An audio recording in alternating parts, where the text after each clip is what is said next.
Everyone, good morning, welcome back to my channel. তোমরা সবাই কেমন আছো? আই হোপ প্রত্যেকেই ভালো আছো আর আমি অনেক অনেক ভালো আছি। তাহলে চলো বেঙ্গলুরের আরেকটা ব্লগ তোমার সাথে শেয়ার করি। আর আজকে হইল গিয়া গণেশ পূজা। আমিও আজকে ছোট মোটো করে রুমের মাঝে একটু গণেশ পূজা দিতে আসি, কারণ আজকে তো ডিউটি নাই, ডিউটি বন্ধ। এলাকা ভাবলাম একটু গণেশ পূজা করি। তো চলো আজকের ব্লগটা তোমরা দেখতে থাকো। এখন বাজে প্রায় 8:30টার মতো, আর আমি ঘুম থেকে উঠে সে সমস্ত কাজ করে নিছি। আর এদিক দিয়ে আমি বাসন মাঝে সেইটা আমি গরম জল বয়াইছি, কারণ বেঙ্গলোরের মাঝে তো ঠান্ডা হচ্ছে মোটামুটি। এলাকা মানে আমি ঠান্ডা জল দিয়ে স্নান করতে পারি না, এলাকা আমি গরম জল বয়াইছি। সবসময় আমি গরম জল দিয়ে স্নান করি। তো আমার মতো কারা কারা আসো যে ঠান্ডা জল দিয়ে স্নান করতে পারো না? আমি তো সবসময় গরম জল দিয়ে স্নান করি। তাহলে চলো আমি সমস্ত কাজ কমপ্লিট করে সেরা বাজারে যাই। আমি স্নান করে রেডি হয়ে গেছি আর ওখানে যাইমো আমি বাজারে গেছে ঠাকুরের লিগে জিনিস আনবো আর ফুল কিনে আনবো। গণেশ পূজার লেগা ফুলের এত দাম বাইরে গেছে গা, বাপরে বাপ কি কইতাম। আগের দিন রাত্রে যখন আমি জিগেছিলাম তখন 250 গ্রাম আসছিল 80 টাকা, আর আজকে 250 গ্রাম হইল গিয়ে 50 টাকা। তো কিছু করার নাই, যাই হোক আমিও নিয়ে নিলাম 150 টাকার মতো ফুল। তো তারপর গেলাম গা বসিমারের দোকানে গিয়েছি, আমার যা যা দরকার তা নিয়ে নিলাম। তো ওখানে বাজার টাজার করে সেরা যাইতেছি গা রুমে। আর কোনো কিছু ওখানে জাস্ট আমি বাজার থেকে আইছি, আর এদিক দিয়ে দেখো সমস্ত জিনিসও নিয়ে আইছে, ফল ফুল কিনা সেইরা। তো ওখানে আমি রেডি হইয়া সেইরা পূজা দিব। তো এর ওই মধ্যে আয়া পড়লো আমার একটা পার্সেল, আর এই ড্রেসটা আমি অর্ডার করছিলাম। তো আজকে আইছে, তাহলে চলো ওপেন করে দেখাইতেছি। এই ড্রেসটা বেশি দিন হয়েছিল না আমি অর্ডার করছিলাম, কিন্তু 4 থেকে 5 দিনের ভিতরেই আয়া পড়ছে। আর তোমরা যারা বেঙ্গলোরে থাকো তারা তো অবশ্যই জানো যে এখানে কোনো কিছু অর্ডার দিলে খুবই তাড়াতাড়ি আয়া পড়ে। আর এই ড্রেসটা আমার খুবই ভালো লাগছিল, এর লেগে আমি অর্ডার করলাম আর তোমার সাথে একটু শেয়ার করলাম। তো আমার এই ড্রেসটা তোমার কাছে কেমন লাগছে তোমরা কিন্তু কমেন্টে অবশ্যই জানাইও। আর এটাই কিন্তু ওখানে আমি পরবো। তো ড্রেসটা যেহেতু আয়েই পরছে তো আমি আজকে পরবো। তো চলো ওখানে আমি রেডি হয়ে যাই। তো আমি কিন্তু রেডি হয়ে গেছি গা, আর ওখানে যাইবো গিয়া সেইরা ঠাকুরের সমস্ত কিছু আয়োজন করবো।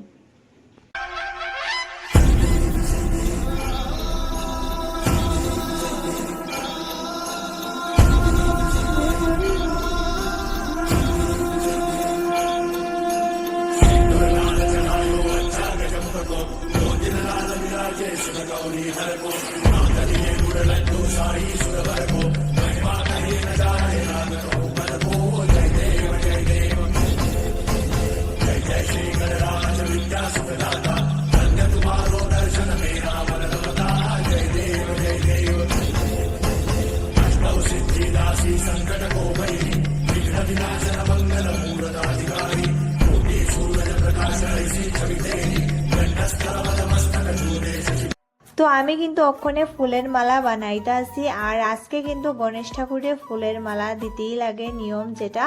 আর তাও ওইটা হলুদ ফুলের মালা। তো আমি বাজার থেকে তেমন মালা কিন্তু কিনে আনছি না, এমনি ছোটা ফুল নিয়ে আইছিলাম, আয়াসিরা আমি ঘরেই বানাইছি ফুলের মালাটা। তো কেমন হয়েছে তোমরা আমার কমেন্টে জানাও।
আমার পূজা দেওয়া শেষ হয়ে গেছে গা, 12টার ভিতরে আমি পূজা দিয়ে আলাইছি। তো ওখানে যেমন রান্না বসাই। তো দিদি আয়াসের আমার একটু সাহায্য করলো, আর সাহায্য মানে দিদি এদিক দিয়ে আমার সমস্ত সবজিগুলারে কাইটটা সেরা রেডি করে দিছে। তো দিদি আমার এদিক দিয়ে সবজি কেটটা দেয়া দিছে এই দেখো, আর আমি এদিক দিয়া খিচুড়ির লিগা ডাইলও বসাইয়া দিছি। এদিক দিয়ে কিন্তু আমার চাল আর ডাইল ফুটটা আয়া পড়ছিল, তো তারপর দিয়ে দিলাম সমস্ত সবজি। তো সবজি দেওয়ার পর একটু নাড়াচাড়া করলাম। তো যাই হোক, কার কার বাড়িতে পূজা হইলেই খিচুড়িটা বানাও তোমরা কিন্তু কমেন্টে আমার জানাইও। আর এদিক দিয়ে দেখো আমার কিন্তু খিচুড়িটা হইয়াও আয়া পড়ছে। আমার কিন্তু খিচুড়িটা হইয়া গেছে, এখন আমি সম্বাস দিয়া দিব। কিন্তু রান্না মোটামুটি কমপ্লিট হয়ে গেছে গা। আর এদিক দিয়ে দেখো খিচুড়ি বানাইয়া সারছি, আর এদিক দিয়ে পায়েস হইতাছে। আস্তা রুমের মাঝে সম্বাস দিছি, পুরা রুমের মাঝে ধোয়ার পুরা লইয়া দিয়েছে।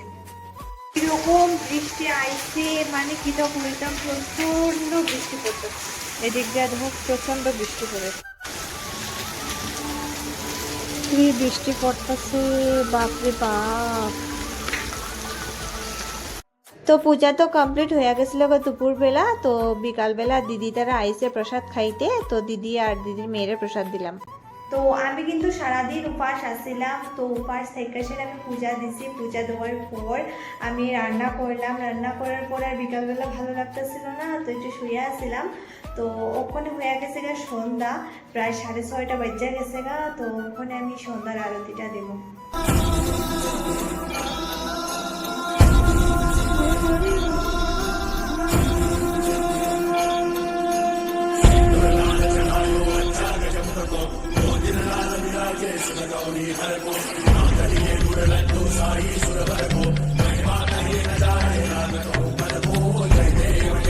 তো আমার কিন্তু সন্ধ্যার আরতি দেওয়া শেষ হয়ে গেছে গা। এদিক দিয়ে দেখো সন্ধ্যার আরতি দেওয়া শেষ। তো যাই হোক, আজকের ব্লগটা আমি এখানেই ক্লোজ করতেছি। দেখা হচ্ছে তোমার সাথে নতুন একটা ভিডিওতে। রাধে রাধে।